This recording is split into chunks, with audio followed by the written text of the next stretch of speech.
What's up, everybody? Welcome back. Another episode of Duenkel Productions. Got the boys, fans of the Cubs, fans of Major League Baseball in general. My boys at Luke Nosek is on my right. At Connor Muff is on the bottom of my screen. Connor Muff, how the hell are you, buddy? How we feeling today? Feeling good. Yeah, feeling good. Luke, how the hell are you, buddy? How we doing? Good. Just chilling. Okay. So boys, I think when I hit you guys up about doing this, I knew that it was going to be a pretty sad episode. Considering we're going to be talking about three guys who, made the Chicago Cubs, who they were, one of the greatest Cubs team ever, if not the greatest in 2016. In Chris Bryant, Anthony Rizzo, and Javier Baez all getting traded. What was it, Luke? Within the span of 24 hours? It was yeah, something like that. Maybe 36. I don't know. It was really hard. It was really hard, and I mean, to just watch all those guys leave and get traded. Luke, I know me and you had a phone call conversation after the core had kind of ended, and we were just like, shed tears. Yeah, we were shedding tears on the phone, but at the same time, we were excited about the team and what they accomplished for the city of Chicago, for the Cubs, and all the above. Luke, I'm gonna start with you, man. What were your thoughts on the Cubs? Trading away the core, all the tribute videos, everything. I mean, Don Frederick, the GOAT. I mean, just give us your thoughts. Should get that man on the pod, but Sure. yeah. I figured it was coming. I talked to Connor about how I wanted the Cubs to trade away Rizzo and Baez for prospects and then build around Contreras and Bryant for the next however many years. And I mean, they got good. I don't think the Bryant trade was like worth it prospect wise, from what I'm understanding. I mean, I know they got some guys with some good upside, but I really wanted them to keep Bryant because he's got obviously generational talent. But I mean, they got guys. I think their best trade was the Kimbrel trade. That they absolutely fleeced the White Sox. It was awesome. Facts. Yeah, I completely agree. Luke, let me ask you this: why would you want to keep Brian out of all those guys? Is it just because he's just such a generational talent? Like he's the best player out of all of them. He's the most consistent. He can play like 6 positions. I mean, I feel like that's someone you want to build a young team around for the next 5 years and try and compete in 3-4 years. Right. Whereas like you don't have him. I mean, whatever. But like Rizzo's getting old. He's like 32 now.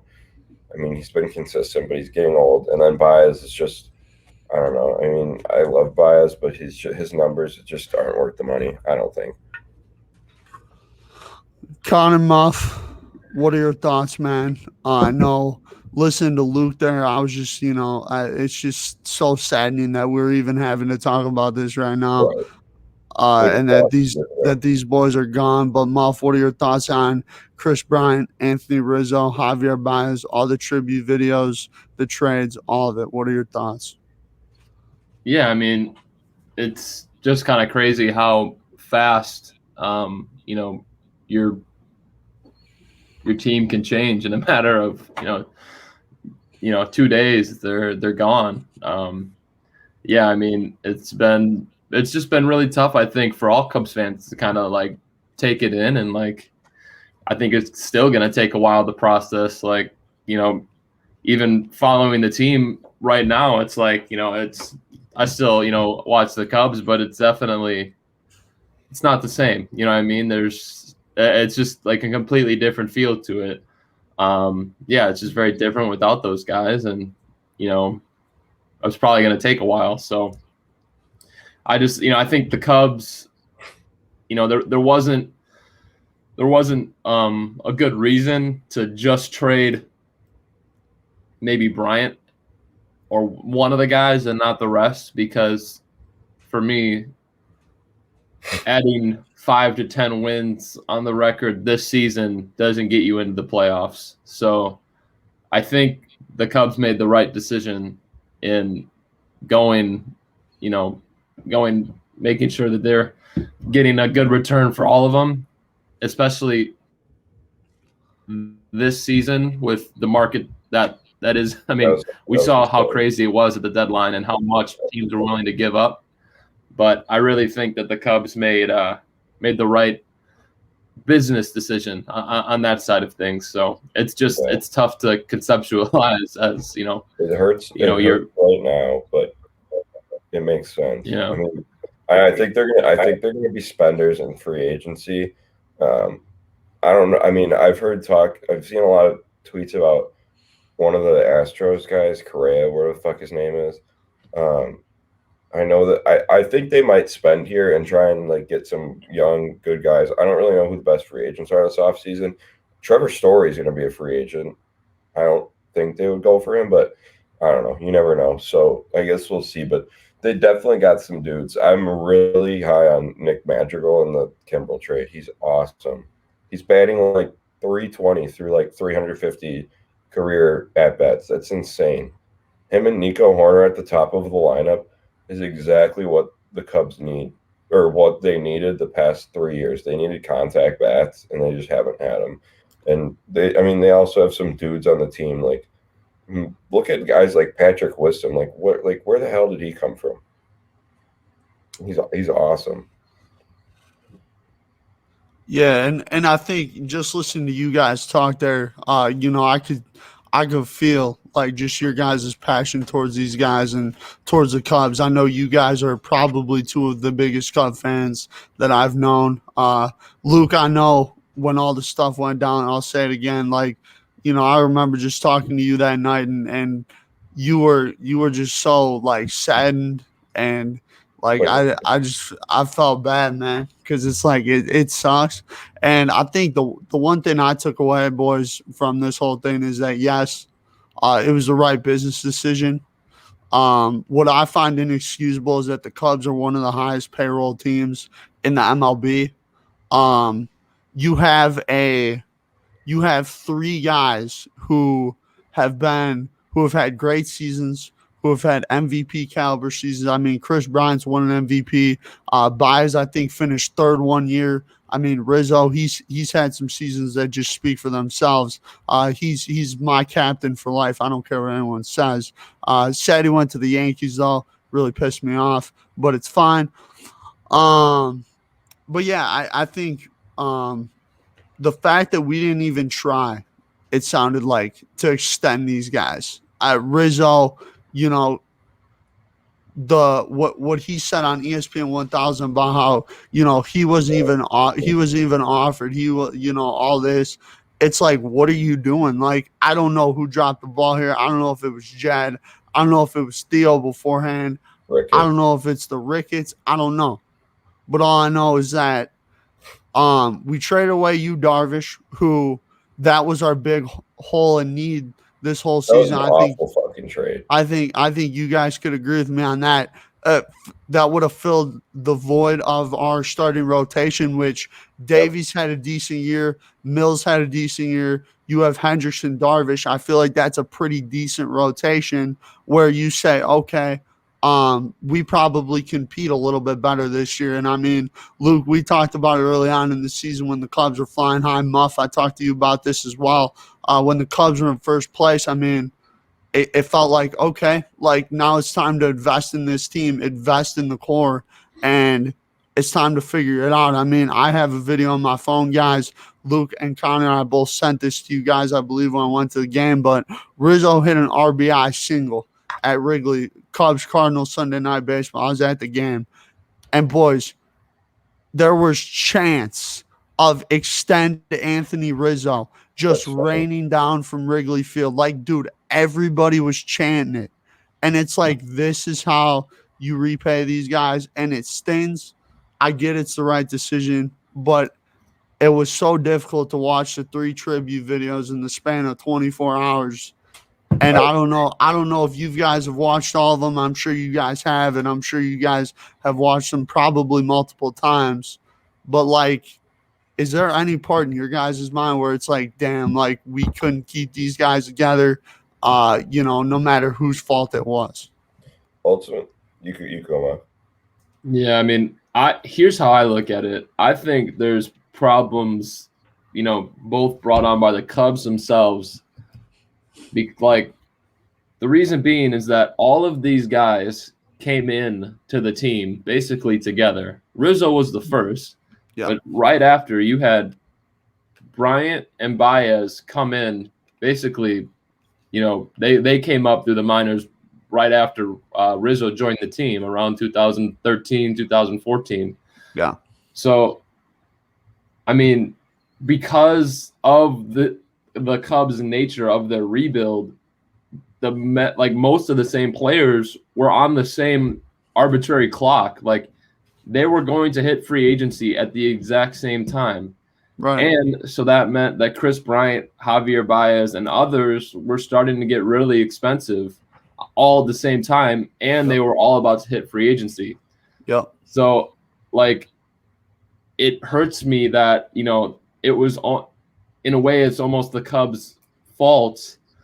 I mean, for going for it every year, because if you look at from 2015 to 2020, really, they went for it. Like all of their trades weren't, except for the Yu Darvish one, but that was going into this season. All of their moves, in my opinion, were to improve the team, to push for the playoffs and push for another championship. There was no, but like starting back from square one in that. Right. And so, I don't think the Cubs ever produced that next wave of talent behind their 2016 championship, especially on the mound. I mean, we've seen a whole different variety of pitchers, meaning the team's continued success was dependent on Rizzo, Bryant, Baez. And so they traded. I mean, just look at the Eloy Jimenez trade. They traded away some of the best young talent in our system to plug holes while attempting to sustain that winning window. I mean, realistically, Eloy Jimenez is starting for the Chicago Cubs right now. So is Cease. Yeah. Imagine how different the Cubs would be right now if they still had those guys and they never traded for Quintana. They would probably be contenders. I mean, they would have a starting pitcher with, is it Cease? Sheesh? I don't know how you say his name. Dylan Cease. He's Dylan Cease. Well, he was with the White Sox. Yeah. Okay. They would totally be contenders, and I think it's gross mismanagement of them to just do shit like that. I don't even know who the hell they got out of the Darvish trade. Like that was an awful trade. And then I was like, I remember joking at the start of the season. I was like, oh wow, if only we had a top of the line rotation guy. Because then they were like talking about, oh, the Cubs might go after Scherzer, and they didn't. I mean, the Cubs went from we're gonna go after Max Scherzer to selling the whole team. So that's just I don't know. Yeah, but I also think I also wanted to bring up kind of the performance side of it, because while they did trade away some of the best talent, young talent we had in the minors that are now, killing at the major league level. Right. The players who won a championship in 2016 never really found that elite level. Because as a fan, I think 2016 was that year where we saw that was the best baseball, one of the best baseball teams I've watched ever. From a hitting perspective and a pitching perspective, both were on. And I think those core guys never quite found it back to that level again that they were playing at in 2016. And then it was only reinforced, that success, that gap was only reinforced by that lack of, meaningful, reinforcements to the pitching rotation. When you get rid of those guys, that's only going to make you look a little worse. Because I remember in 2016, I think the Cubs broke a record for winning the most one-run games in Major League history. Yeah. And so I think that's also kind of, you got to look at that perspective. And I know a lot of Cubs fans talk about the lack of contact hitting problems and how it's home run or nothing for the Cubs. And, I kind of have felt that last year was a little bit of a weird year because it was a shortened year and they only played however many games. But 60 games, yeah. Yeah. This year, it's definitely been magnified. The Cubs are probably one of the worst teams in the major leagues at contact hitting. So Yeah. it's it'll be interesting to see. I know Madrigal is one of the best contact hitters I think MLB has right now. Player in baseball. Yeah. So it'll. I just hope that the Cubs are starting to. Maybe they saw that and they were like, okay, maybe we want to focus on that part of it. But yeah, I mean, if you stop spending money, I mean, after you Darvish came and he was on a 6-year deal before the 2018 season. Yep. And their only significant signing was Craig Kimbrell. And just think about that. The last 3 years, the Cubs haven't signed anyone big besides Kimbrell. And they got a good return for him, obviously. But you're right about underperforming. Like, I feel like it was the perfect storm in 2016. And, the Cubs the core hasn't performed the way they should, with the exception of like Baez in 2018. And if you also, I think it just comes down to a lack of pitching. Like, when you think about it, you had prime John Lester, prime Jake Arrieta, you had Hendricks, you had, what's his name? Lackey. Yeah. Who was the other rotation guy there? Jason Hamill. Oh yeah. Jason Hamill. Yep.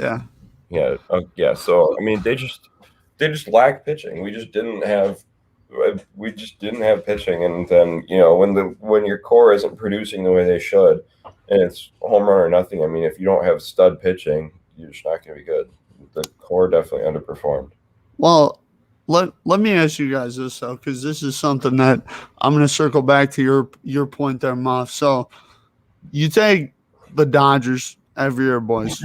Okay, they have so much talent every year. I think the Dodgers have been good for 5 to 6 years. They've been World Series contenders, and every single year they're making a big offseason acquisition, midseason acquisition. And to your point, Muff, the Cubs, Yu Darvish and Craig Kimbrell in 2018, and that's it since.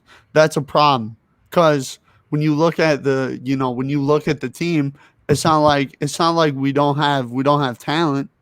We just didn't have the pitching that matched up to it. Obviously this season, I mean, the first half of the year we had Tepera, we had Chafin, we had Kimbrell, who, once you got into the 7th inning, you're pretty much GGs with those 3 guys early in the season. And then obviously those guys kind of faded. Besides Kimbrell, I think Kimbrell's still pitching pretty well. I'm not sure how he's doing for the Sox. Giving up 3-run home runs to back up shortstops. Facts. Well, Luke not leaving, never leaving. That's all I'm gonna say. But I think that's part of the problem with the Cubs, is that you look at a team year in and year out from 2015 to the start of the 2020 season that should or could win the division, compete to get to the NLCS and compete for a World Series with those core group of guys, especially with Wilson Contreras as well. And I think, Muff, to your point about the contact hitting, we saw this in 2016 when we won. You had guys like Ben Zobrist. You had guys like Miguel Montero that, could just get hits. You saw Dexter Fowler in the leadoff spot, who didn't always need to swing for the fence, hit home runs. And even Rizzo and Bryant, I mean, those guys were not consistently trying to hit home runs back in 2016. They're just trying to go for the base hit, advance to the next guy. I mean, in the top of the 10, didn't it start with Rizzo getting a single, and then the whole thing got moving?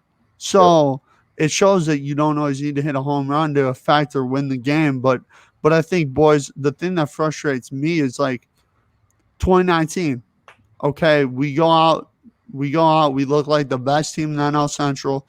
We win the NL Central. We don't really make any moves before the year to improve our team. Don't make any huge moves at the deadline. I get it's a shortened season, but the Dodgers, the Padres, the Braves, all are making moves, and the Cubs aren't. That's a problem. And I don't know if that falls on Jed Hoyer, the Ricketts. I don't know who that falls on, but I think that there definitely needs in the future when the Cubs become back to their winning ways and have a new core group of guys. We really have to look back at this and say, listen, when we have a talent, we have to invest in the team. And I see so many Cub fans tweeting it on Twitter. Luke, we've talked about this. Muff, we've talked about this. I mean, we've talked about it in our group chats with just other people that aren't even Cub fans, where they say we got to invest in this team. So that's the part that frustrates me. I agree. Yeah, I just think, as sad as it all was, I think we all wanted, like, we were all really happy with 2016, but I think we were all expecting another one, possibly. I think we all wanted more from that group. Yes. And like what happened at the trade deadline, I look back, I'm like, it was kind of in the making at a certain, when it reached a certain point, I'm like, it does, like, if these guys don't get traded, it would be like, it wouldn't make business sense on the Cubs side. Yeah. If you re-sign all those guys, or even two of them, you look at it and you're like, is that going to give us the best chance to win in 5 years? And, I think what Jed did was he basically did a rerun of 2011 when the Cubs traded basically everyone they had at that point to start building again through the minor league system. And I want to also go back to your point about the Dodgers. The Dodgers are able to do some of this stuff not only because of their cash flow, but also because they have one of the best minor league producing systems in Major League Baseball. Like, they are turning out top talents every single year. So, I think, this is kind of a brew of emotions over the past week or two, but I also am optimistic in the fact that, like, based on the deals that they did, I feel like this is going to have an aftershock effect, years later. And hopefully that this group can really go again. I hope they build around Wilson Contreras and use him as a piece to continue this team. I think he is so undervalued as around Major League Baseball and written off sometimes, but I think he is one of the best catchers in the game, just as far as like his ability to kind of direct things behind the plate. And but to your point about that, I think the Cubs failed on their side, but also it wasn't entirely their fault too. I think we were just kind of hoping that the second title would come, and it never really did. Now, Muff, let me ask you this. Luke, I want to get your thoughts on this after him as well. Do you think that we're going to see a 3 to 4 year type like we did from 2011 to 2014, or do you think that this is going to be a 1 to 2 year thing where the Cubs could get back to being in contention? What are your thoughts on that, Connor? And then Luke, go after him. No, I don't think it's going to be the last rebuild. Well, like, Theo took over in 2010 with Jed, and that was when the Ricketts took ownership. Well, 2009, 2010 season, and then they hired Theo and Jed, and I think from that point we were like, okay, we're going to need a little bit of time. And it took, like, our first successful season was 2015. And so, 5 years. And I don't think it'll take that long again, just because I think with the players we got back from it and some of the players that are young in our system that are ready to kind of make that next step, I think there's going to be an element where they still want to compete. And, I think the Central is a weird division some years where if a team gets on a run, they can always make a little noise. And I think that aspect was critical in that decision-making part. So it's going to be a weird approach, but I don't think they're repeating, that 4 to 5 year span of bad baseball for the Cubs. Yeah, I don't see it as being 5 years of bad. I don't think they're going to be bad. Like, we should not see a 100 loss season. because there's guys on this team. You know, they're gonna get better, and we have guys coming up through the minor leagues. You have, you know, you have three good rotation guys. Hopefully, you have Hendricks, Alzolay, and Braylon Marquez, who are, you know, coming up, and you know we have bats. You have, you know, if Ian Happ can figure it out, he's going to be really good. You know, and Yeah. you have Wisdom, Horner, Horner. Madrigal, other guys. I'm not Duffy Contreras. too. Duffy's okay. I don't know how long his contract is though. Yeah. So hopefully it's not a 3 to 4 year rebuild. I mean, if they're good again and competing in 3 years, that'd be a win. But they're going to have to go out and spend in free agency. They're going to have to go get good guys. Do you think they will, Luke? I don't know. It'll be interesting to see their approach this offseason specifically, because I think that should be telling. Because if to see who they go and sign, Okay. so I think that'll be more telling. Maybe they kind of wait a year and then sign guys in hopes that the Cubs are good. But I really am hoping that, you know, they can get some dudes to complement the two contact bats at the top of the order. Hopefully Patrick Wisdom can stay good and it's not just like a 1 year thing. Hopefully Ian Happ can figure it out, because, you know, I love Ian Happ and he'll be great if he can just hit the damn ball more consistently. Morale. So I guess we'll see. We'll see who's out there. But they definitely are going to need some guys to complement Horner and Madrigal. But I mean, that's a good. Those two guys at the top of the order Is a good start. It's a great start for Yeah. what they have. I just jokingly said like Nico Horner and Nick Madrigal are going to be batting 1 and 2 for the Cubs in the World Series in 5 years. Like, those guys are just so good. Yeah, and I just want to say one thing. I think what you said, Luke, is like spot on, because like we don't really know how they're going to do it through free agency. But I also think that they might let some of these prospects mature a little bit before they go spend some money. And then, you know, it'll be, I don't know, because with the new collective bargaining agreement up this offseason, that's what teams are concerned about heading into next season with all these players on arbitrary contracts. Like, how is that going to impact their books moving forward? And Yeah. I think also that's part of the reason why the Cubs were a little bit more standoffish to re-sign some of these big players. So it'll be, I mean, I think the players will probably ask for a lot more this upcoming offseason. So it'll be really interesting. And on that note about the CBA, I hope they put in a universal DH. I think that pitchers hitting and running is stupid. It just doesn't make sense because they can get hurt. But I mean, also that opens things up for the Cubs to do things too that they normally wouldn't. Like, you can get guys more at bats in the league. I mean, I've seen talk on Twitter about making Nick Madrigal the DH when he's back, if assuming there is universal DH, because apparently he can't field the damn ball, but he's such a good hitter. But I mean, I don't think the Cubs will do that. But it'll be interesting to see what they do with Nico Horner, if they want to put him at shortstop. I think they will. I think so too. But then, I mean, you have to fill holes. Like, they're gonna. I don't think they're gonna really sign anyone this offseason.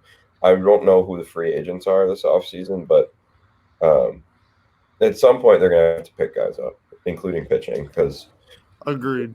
Yeah, I think you guys make a lot of good points. I don't know if we'll see the Cubs spend this year. Really don't. I think you know, if Jed really wants to win and build this team back up, I think he's going to spend some money. If he wants to let these guys develop for a little bit, he's going to kind of sit on it for a year and then probably spend money in 2022, 2023, which honestly I'm fine with. You know, let those guys develop, get better, you know, and figure it out. But fellas, I want to say thank you to both Connor and Luke for joining me on this bright and early morning. Thank you guys so much for stopping by the show. Greatly appreciate it. And it was a great conversation about the Cubs core, boys. I appreciate it. And you guys have a wonderful day. I know, Connor, you got somewhere to be. Luke, I know you got a lot going on today. But thank you guys so much for joining me this morning. And I'll talk to you guys soon. All right. Always a pleasure, Dunk. Thank you for having me on.